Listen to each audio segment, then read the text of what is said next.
নমস্কার বন্ধুরা, আমি বনশ্রী আর আপনারা দেখছেন বনশ্রী রন্ধনালয়। বনশ্রী রন্ধনালয়ে আপনাদের সবাইকে স্বাগত জানিয়ে আজ আবার একটি নতুন পর্ব নিয়ে চলে এসেছি।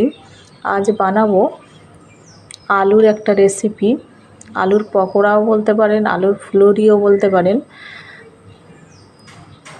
এই যে দেখুন কত সুন্দর মুচমুচে আলুর একটা রেসিপি বানাচ্ছি। বিকেলবেলার টিফিনে চায়ের সঙ্গে রেসিপিটা খুবই ভালো যাবে। তো চলুন আর কথা না বাড়িয়ে রেসিপিটা বানানো শুরু করি।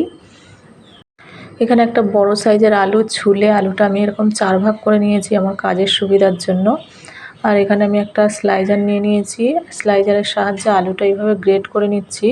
আর এখানে দেখতেই পাচ্ছেন আমি একটা ছেঁকনির ওপর রেখে আলুটা গ্রেট করছি। আমার এটা সুবিধা হবে এই কি যে আলুর যে এক্সট্রা রসটা সেটা ছেঁকে বের করে নিতে পারবো। আর আলুটা আমি ধুয়ে নেওয়ার পর আলুটা থেকে জলটা আমার ঝরিয়ে নিতে সুবিধা হবে, সেই জন্য আমি এরকম ছেঁকনির ওপর রেখে আলুটা গ্রেট করে নিলাম। আর দেখতেই পাচ্ছেন আলুটা গ্রেট করার পর কতটা রস বেরিয়েছে। ওই রসটা বের করে দিলে আলুর পকোড়াটা একটু মুচমুচে হবে, সেই জন্য আমি এখন ছেঁকনির ওপর রেখে আলুটা রসটা বের করে আবার একটু জল দিয়ে আলুটা ভালো করে ধুয়ে এইভাবে আলুটা চিপে চিপে জলটা বের করে নিচ্ছি। এখন আলুর থেকে জলটা আমি চিপে চিপে বের করে নিয়েছি। নেওয়ার পর একটা পাত্রের ওপর এই ছেঁকনিটা এভাবে বসিয়ে রেখেছি যাতে আলুর থেকে এক্সট্রা জলটা ঝরে পড়ে যায়।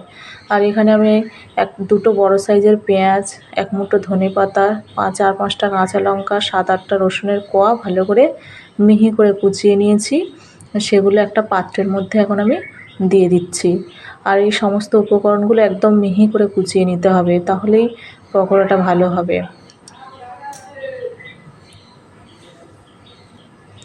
সমস্ত কিছু উপকরণ আমি এই পাত্রের মধ্যে দিয়ে দিয়েছি। আর এখন আমি যে আলুটা আগের থেকে জল ঝরাতে দিয়েছিলাম সেই আলুটা আবারও একটু চেপে চেপে জলটা ঝরিয়ে এই পাত্রের মধ্যে দিয়ে দিচ্ছি।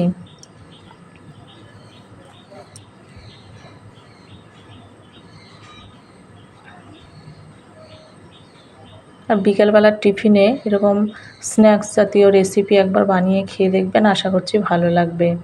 তো এখন আমি হাফ চামচ হলুদ গুঁড়ো, স্বাদ অনুযায়ী লবণ, 2 চামচ চালের গুঁড়ো, 1 চামচ বেসন, 1 চামচ সুজি আর 1 চামচ কর্নফ্লাওয়ার দিয়ে দিলাম। পকোড়াটা খুবই মুচমুচে হবে, সেই জন্য আমি সুজি আর কর্নফ্লাওয়ারটা ব্যবহার করলাম। আর এখন আমি একটা চামচের সাহায্যে সমস্ত উপকরণ এইভাবে মিশিয়ে নেব হালকাভাবে। বেশি জোরে চেপে চেপে মেশাবো না, চটকাবো না, আলুটা এরকম হালকাভাবে ঝুরঝুরে করে মেখে নেব। এই দেখতেই পাচ্ছেন চামচ দিয়ে এইভাবে আমি ঝুরঝুরে করে মাখিয়ে নিচ্ছি, কোনো চাপাচাপি করছি না। যেরকম ব্যাটার বানানোর জন্য যেরকম কিছু সেরকম না, একদম ঝুরঝুরে করে এরকম মাখিয়ে নিলাম। নিয়ে একদম হালকা হাতে, কোনো চাপ দেবো না, একদম হালকাভাবে এরকমভাবে একটু গোল গোল শেপ দিয়ে বানিয়ে নিচ্ছি। আর এরকমভাবে বানালে ভেতরটাও কাঁচা থাকে না, চেপে চেপে বানালে ভেতরটা অনেক সময় কাঁচা থেকে যায়।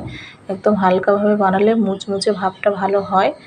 তো দেখুন এইভাবে আমি সমস্ত উপকরণটা গোল গোল শেপ করে বানিয়ে নিয়েছি। যে আমার সমস্ত কটা বানানো হয়ে গেছে।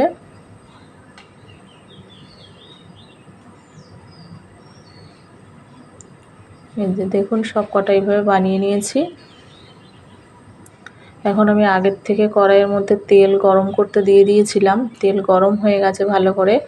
এখন তেলের মধ্যে এগুলো দিয়ে ভেজে নেব।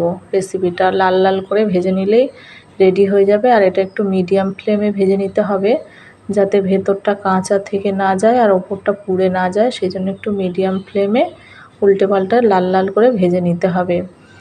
আর রেসিপিটা যদি ভালো লেগে থাকে তো একটা লাইক, শেয়ার, কমেন্ট করার অনুরোধ রইল।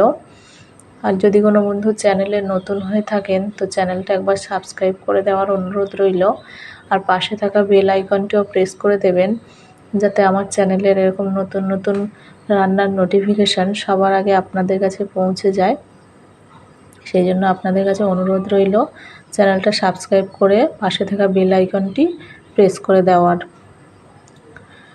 তো দেখুন এইভাবে আমি উল্টে পাল্টে ভেজে নিচ্ছি। এগুলো আমার এখন লাল লাল করে ভাজা হয়ে গেছে। দেখুন কতটা মুচমুচে হয়েছে।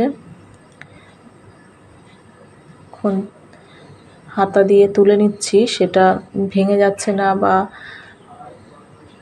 দলা পেকে যাচ্ছে না, এতটাই মুচমুচে হয়েছে। তো আমার আর যে কটা বাকি ছিল সে কটা এইভাবে একই পদ্ধতিতে ভেজে নেব।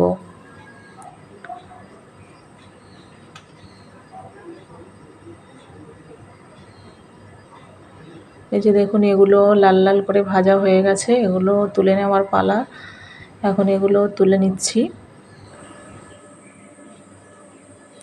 দেখুন কত সুন্দর দেখতে হয়েছে, আর রেসিপিটা খুবই টেস্টি হয়েছিল, খুবই মুচমুচে হয়েছিল। তো আজকের রেসিপি এই পর্যন্ত। দেখা হচ্ছে পরবর্তী একটি নতুন রেসিপিতে। ততক্ষণের জন্য সবাই ভালো থাকবেন, সুস্থ থাকবেন। আর যে সমস্ত বন্ধুরা আমার রেসিপিটা সম্পূর্ণ দেখলেন তাদের অনেক অনেক ধন্যবাদ। এইভাবে দেখতে থাকবেন আর পাশে থাকবেন।